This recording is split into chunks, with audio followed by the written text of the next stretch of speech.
আসসালামু আলাইকুম বন্ধুরা, তো চলে এসেছি নতুন একটা রেসিপি নিয়ে। আর আপনারা দেখছেন মডার্ন রেসিপি। আজ আমি আপনাদেরকে দেখাবো কুমড়ো শাক দিয়ে ডাল দিয়ে একটা ভাজি। তা চলুন রেসিপির দিক থেকে। প্রথমে আমি শাকগুলোকে ভালো করে ছোট্ট ছোট্ট করে কেটে নেব। দেখুন, ঠিক এইভাবে ছোট্ট ছোট্ট করে কেটে নিতে হবে।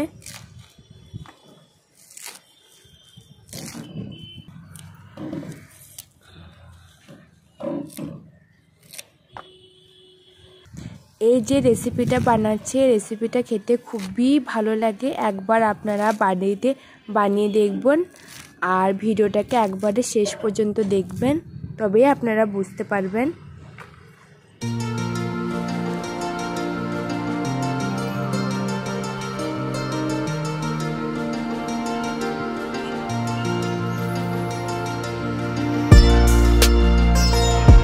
তো বন্ধুরা, আমার এখানে পুরো শাকটাকে কাটা হয়ে গিয়েছে। এর আমি আলুটাকে কেটে নেব। এর মধ্যে একটা আলু দেব। তো চলুন আলুটা কেটে নিই।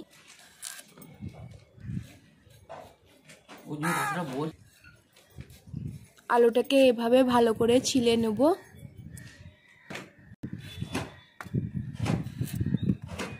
এভাবে ঠিক আলুটাকে কেটে নেবেন, যেভাবে আমি কেটে নিচ্ছি।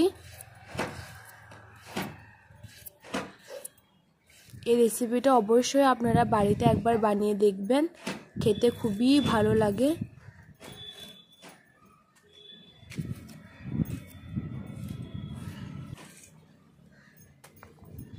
তো দেখেন, আমার এখানে আলুটাকে কাটা হয়ে গিয়েছে। এবার এগুলোকে আমি ভালো করে কচলে ধুয়ে নেব।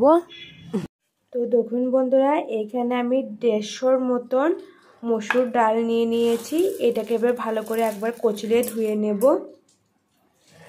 আমি এখানে প্রেসার কুকারটা নিয়ে নিয়েছি। এবার আমি ধুয়ে রাখা ডালটাকে দিয়ে দেব।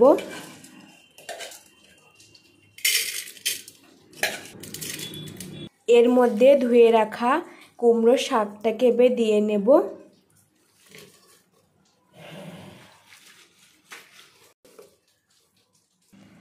তো বন্ধুরা, আমি এই প্রেসার কুকারের মধ্যে আমি ধুয়ে রাখা শাকগুলোকে দিয়ে নিলাম। এর মধ্যে এবার আমি দিয়ে দেব লবণ আর দিয়ে দেব অল্প জল, সামান্য জল। এবার আমি এটাকে প্রেসার কুকারের ঢাকনাটাকে লাগিয়ে দেব। দিয়ে এটাকে আমি 3টি সিটি দিয়ে সিদ্ধ করে নেব। গ্যাসের মধ্যে বসিয়ে দিয়েছি আমি। এবার 3টে সিটি অবধি এটা থাকবে। তো বন্ধুরা, এখানে আমার 3টে সিটির পরে আমি আবার চলে এসেছি। আমার শাকটা সিদ্ধ হয়ে গিয়েছে।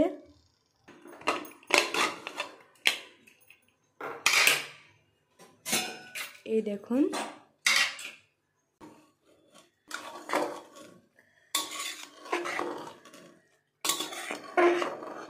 বন্ধুরা, আমি এখানে কড়াই নিয়ে নিয়েছি রসুন আর 5-6টার মতন কাঁচা লঙ্কা।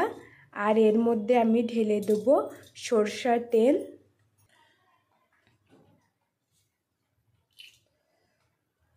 এটাকে ভালো করে আমি ভেজে নেব।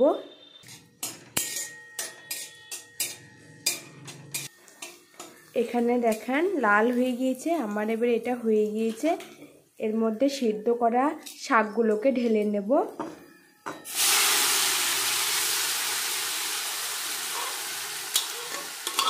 আর এর মধ্যে দিয়ে দেবো 1/2 চামচ চিনির গুঁড়া, চিনি।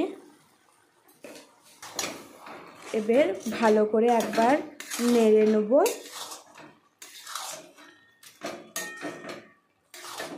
একবার আপনারা রেসিপিটা বাড়িতে একবার বানিয়ে দেখবেন, সত্যি খেতে খুবই ভালো লাগে। গরম গরম ভাতে খুবই মজা লাগবে। প্রথমে শাকটা প্রেসার কুকারে সিদ্ধ করে নেবেন, তারপরে করবেন।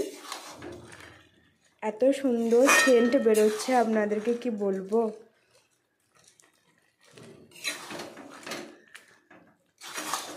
এর মধ্যে একটু আপনি জল দেখতে পাচ্ছেন। এই জলটা পুরোটাই আমি মেরে নেব। এরকম করে মাঝে মাঝে একটু করে নেবেন। আর এই সময় আপনারা একবার লবণটাকে চেক করে নেবেন, যদি লবণ লাগে তো অল্প লবণ আপনারা দিয়ে নিতে পারেন। আমার এখানে আমি আগে লবণ দিয়ে নিয়েছি, আমার আর লবণ এখানে লাগবে না, তাই আমি দেবও না। জলটাকে ভালো করে একটু নাড়াচাড়া করে মেরে নেবেন, তাহলে এই শাকটি রান্না হয়ে যাবে।